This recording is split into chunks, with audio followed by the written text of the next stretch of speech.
Hey guys, it was very windy outside today, so I thought I needed to do an update before the weekend because I know I'm going to have more this weekend, and I needed to get some things checked off my list and also cover some points that I feel are time sensitive, and also ask for some help.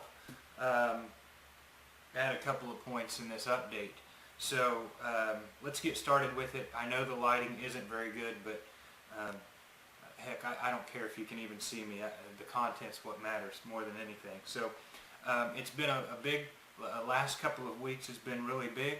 First of all, since starting this channel, I had the channel for months, but hadn't started to upload any videos until a couple of months ago. And now over 20 subscribers, which is very exciting for me. More than one is great, and that just means that somebody's interested in what I'm doing, and hopefully what I'm doing can help other people. Also this week, the first video that I posted has reached over 1,000 views, so I know that's not very many compared to some of the others out there, but I really don't care. It's exciting, and hopefully somebody can benefit from some of this video that some of this content that I'm providing. Also, I posted 3 new how-to videos over the last 2 weeks. How to make fluffy buttermilk pancakes, and the key word is fluffy, and also it's very similar to an IHOP pancake, so check that out. Also, how to light a charcoal grill with a chimney and not with lighter fluid, and also how to build a raised garden bed for cheap. And so you can check out all of those videos. There will be a link below to each video and also on the video itself.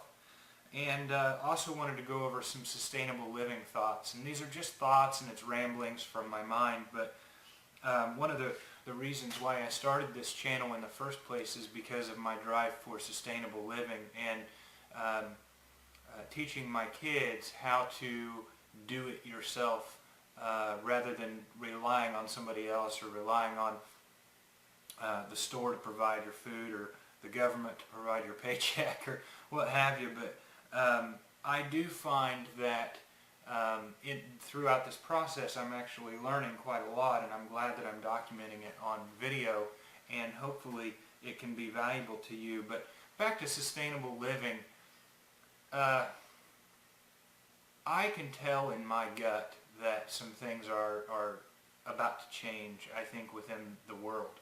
And I don't think that it's going to be a fast change. It's not going to be a change that dramatically swoops in or comes in and swoops us all off of our feet, and we all back up and we say, this is crazy, I'm not going to do this anymore. I won't conform to the government, or I won't conform to abide by the rules, if you will. I think it's going to all be so drastic, that, or so minute, and such small changes over time that we don't notice it. But look at the world around us. Look at the changes that are happening as we speak. But as individuals on this planet, I think it's our duty to do our best to sustain ourselves, rather than relying on other people to do that for us. Also, news this week that my friend Joe Kelly pointed out to me. I'll also put a link on this video and a link below in the description. But there's been a new lithium-ion battery technology that has been discovered and uncovered at the University of Illinois in Urbana-Champaign. And it's really exciting because this all goes with sustainable living. I'd like to be off the grid sometime. Even living in the environment that I live in, I'd like to have enough solar panels on the roof of this house, and enough wind generators out there that I don't have to rely on Duke Power. It has a higher power density than a supercapacitor, and it's comparable energy density to what the current nickel, zinc, or lithium-ion batteries that we currently use today, which, to translate that into lay terms, means that it will allow wireless devices to potentially transmit signals up to 30 times farther, or it could be a battery that's 30 times smaller. This will be huge for electric vehicle technology, and I'm excited about that because I'm a huge advocate for using our natural resources that are not going to deplete and that don't highly affect everything around us. And if you're a prepper or somebody that is a doomsdayer, if you will, then you may be also interested in this technology, because it means that you will be able to be self-sustaining longer at a lesser of a cost, and I'm sure over time that will be apparent. And they also say it will recharge about 1,000 times faster, so you could put your cell phone on the charger for 15 minutes and you'd have a full charge again, which I think is huge, meaning that you could recharge your batteries with less sunlight or less wind power. So that's all I have on sustainable living. Now let's go to the updates. The juice container starts that I have sitting here in front of me, I think have performed very, very poorly. And I think that they've performed poorly because they've been planted. They were planted 23 days ago. And I planted them on March the 27th, and you can see how small they are. This is the little gem lettuce, the black seed Simpsons, the broccoli, the carrots, and the beets. And the cat ate all the beets when I brought them in at night. I haven't been bringing them in every night, but I don't see any value in the way that I've created these tubs. The way that I've put a wick in the bottom of the tubs to wick up moisture, I find that they dry out just as fast, well, not quite as fast as what they would if they didn't have a wick, but it's not something that I would put any effort into in the future. I will modify the design and try to come back out with something that works better. Also, I planted new seed starts, and I used something that I got for free from Walmart. I went to Walmart late one night to pick up some potting soil, and I picked up this thing. This thing was in the bottom of a cart, and I could tell they were going to wheel it out to the dumpster, so I grabbed 3 of them and put some seed starts in here. And I went ahead and put broccoli in this row, 2 rows of black seed Simpsons, and 2 rows of little gems. And I used a different potting soil this time, also what I picked up at Walmart that day, that evening. And I'm hoping that this performs much better. Already I can see sprouts on almost every, there's a sprout at every one so far, and they have only been planted 5 days ago. So I planted those on April the 14th, and they're already showing very, very good signs of improvement. Now, I also put some fertilizer, and I know this is going to kill the people that are all organic, but I did put some fertilizer on this, and my vow is that I may put non-organic fertilizer on my plants, but I'm definitely not going to use a bug, a non-organic insecticide. Now, out to the garden. I planted the garden. My better half and I planted the garden. She did most of it 5 days ago on April the 13th, and we planted 1 mound of cucumber, 2 mounds of yellow squash, a row of green beans, and we also planted 2 Roma tomato seeds. I think actually it was a group of 3 seeds each, and we'll thin them out if they pop up. And then the tomato plants, we have 2 German Johnsons, 1 Mexican midget, 1 black creme, and 1 beefsteak. And frankly, I don't know much about it. She went and picked them out from somebody. They were, she picked them up from an all-organic farm, and a couple of them I think are heirloom.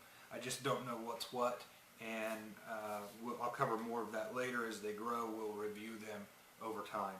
Also, we planted some marigold seeds in the pots that are around the garden, and we did this from my knowledge, it helps with bug control. I think marigolds also help to attract bugs, and we may need to plant more of them, but for now we have 3 pots and then a set of marigolds planted in the back. And then also I got a bag of Cyprus mulch and put between the 2 raised beds. I don't know if it helps or not, but I've heard that it helps with bugs, so I'm just trying some different things. We transplanted some flowers. Again, my better half did this, transplanted flowers from the corner bed. or into the corner bed from the front of the house, and then we purchased some other flowers to go in the front and help fill in there. So it's starting to look nice. There's also some flower seeds there, and I'm not sure what she planted. And in that corner bed, eventually would like to do some blueberries. But I have to find the right ones, and I've been looking. I put up the carpenter bee trap. I hung it up on the front of the shed, and I caught my first carpenter bee yesterday, so woohoo! I'm excited about that. I will probably do a how-to video on how to build your own carpenter bee trap. There's plenty of them on YouTube. If you Google it or pull it up on YouTube, there's plenty of them. But I would like to do one because I think it will be, I can add a valuable spin to it and also provide schematics and some dimensions, so it's very easy. Just lay it out and cut it for anybody that wants to learn how to make a carpenter bee trap. And also I rebuilt the garden gate, so I'm super excited about that. You can now walk through this garden gate with one hand. You don't even have to, you can bump it with your elbow to open it and close it with your elbow. It's that easy, so I'm very excited about that. And with having little kids around and running around the neighborhood, it's nice to be able to keep them in the backyard. And also, with the oldest one, she likes to be able to go in and out when she wants to, and now she can on her own. So I'm excited about that. I don't have it quite finished. I need to get some more slats to finish up the inside, but it does look very nice. I buried the two 4x6s. I combined them together in an L shape. I buried them just outside of the edge of the footer on the house, and I put them down 3 feet and used 2 bags of Quickcrete cement. And this thing is solid. And I cleaned up the gate, I reinforced it, and I'm really excited about having that done. So that's a check off my list. I wanted to look at the grass in the front yard just very quickly. The broadleaf plants seem to be dying off. I'm letting the grass grow up, and it's looking like it's filling in fairly nicely. However, the grass seed that I put down is not germinating well, and or as well as I think it should be. It's starting there. I've seen a few of them start to germinate, but I think that they should all be germinating well at this point, and that's not happening. So don't hold your breath on it. Yesterday, my better half also finished building the bench seating area for the koi pond, and I think it looks beautiful. She did a wonderful job with it. She put a lot of effort into it, and while I was upstairs, slaving away at work, she was down here chasing the kids around the house and trying to get this done, and I'm so proud of her for finishing it. And then last night, I helped her finish it up, so I'm excited about that. The koi pond, update on that. All the koi are gone. I don't know what's happened to them. It's frustrating to me because they were babies. We didn't spend very much money on them. They were only about 3 inches long, but it's time to get a net. I'm probably going to get an owl to put on the corner of the house or up in the tree to scare off any birds. But something is eating my koi, and I don't know what it is. And also, I'm open to ideas on how to prevent this. My pond is only 24 to 25 inches deep when the water level is filled up all the way, so that could be one of the problems. And the fact that the vegetation and the foliage and water plants have not filled out and started to add some cover, left the fish vulnerable and open, and also the fact that they were babies. So I don't necessarily know what to do, but I think there's several things that I need to do to come up with a solution before I get more fish. Also, there's been something that's outside in the front yard at night that's making a crazy sound, and I don't know what it is, so I'm open to hearing your feedback on it. So I have it on my phone. My better half recorded it, and take a listen here.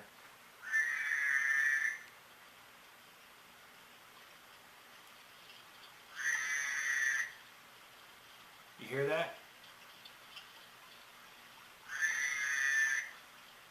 That's how loud it is, and it's super loud at night, and you can hear it in every room of our house, and I don't know what it is, and that could either be what's eating our fish, or what my mother-in-law said is that it could be a tree frog. And however, we've looked through every possible tree frog sound that we could hear online, and can't find that one. So open to suggestions on what that might be. And number 16 on my list is my mower. I sold my Craftsman that I picked up for free, put $30 into it, sold it for $50, and I used it all last season, so that was a profit. But the Toro that I have sitting in the shed right now doesn't run, and I'll tell you what it does. It has a spark. I pulled the head off and I fixed the valve. The intake valve was stuck open, so I was able to free that up. Everything works fine mechanically, but now it won't run. So you prime it with the little red primer, it fires up and it runs for a second, and it burns the fuel up that's in the carburetor, and it turns back off again. And I'm open to ideas on how to fix this, because I pulled the carburetor off. I have cleaned it out with carbon brake cleaner. I've shot it with an air compressor, cleaned out all the passageways that I know of. I know the float's working fine. I've taken the carburetor completely apart and put it back together, and I can't figure out why it's not delivering consistent fuel to the engine. So I'm considering completely doing away with the carburetor and using a vaporized fuel system, but I don't want to do that right now. I'd like to get it running and make sure the darn thing works before I put more time and effort into it. But I know that the block and the head is working properly. So that being said, any ideas you have on how to get this carburetor working, I am open to. I just don't know what to do with it anymore. I'm not a small engine guy. I'd much rather be working on a small block Chevy or a big block engine. To me, that's much more intriguing. So now the last thing on the list, I'd like to build a website. I have a WordPress blog that I've started, and I put some entries in there, some video entries. And it is A World for Change, change.wordpress.com, and I've also acquired the domain name aworldforchange.com, and I have a free host that I found online that will get me up and running for now without spending any money, and I'm fine with that. But I need help installing WordPress on the host through SQL and the FTP file transfer issues. And I've used HostGator before, but that's when I was paying for hosting. I don't want to pay anything. I don't. I want to try to figure out how to do this for free or very little money. And I know that's a big bill, but my goal with this YouTube channel and with life in general is to show other people how I do things for free, and if that means banding together and working together as a community, if that means helping each other out, if that means me helping you and bartering for help with this website, so that I can post things like the schematics for the carpenter bee trap on the website, then I'd really like to do that. And if somebody could help me with this, I would be so grateful, and I just don't know where to start with it. So if you could please, I'll put a link in the description below, but to my hosting service, and also to the blog that I've currently created on WordPress. I would really like some help and some advice on it. I've looked at Google, I've Googled, I've watched YouTube videos and everything on how to try to move everything over to the hosting service, and I just can't figure it out. So please help me. Other than that, that's everything I have. I know this was a long video, and I thank you for sticking through it and for watching it, but I think that my updates are going to start to include sitting around with a cup of coffee and having a chat about everything that's going on in my head, but also all of the updates, and we'll include links to all of the videos that I'm producing. So thank you, and all of my subscribers, I really do appreciate, and I look forward to continuing to get to know each one of you. God bless you all. If you found this video to be helpful, informative, or otherwise entertaining, don't forget to subscribe. And remember to smile for a stranger today. You'll both be glad you did.